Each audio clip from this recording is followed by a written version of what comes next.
So, mayong adlaw.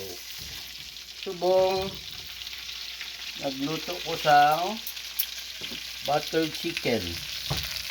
Ano yun? Manok, no? Na legs din. Marinate ko siya sa kadlaw sa salt and pepper. Tapos powdered garlic, no? Gamay na soy sauce. Tapos isang tutuon ko na siya, imbitahan ko siya sang itlog cornstarch.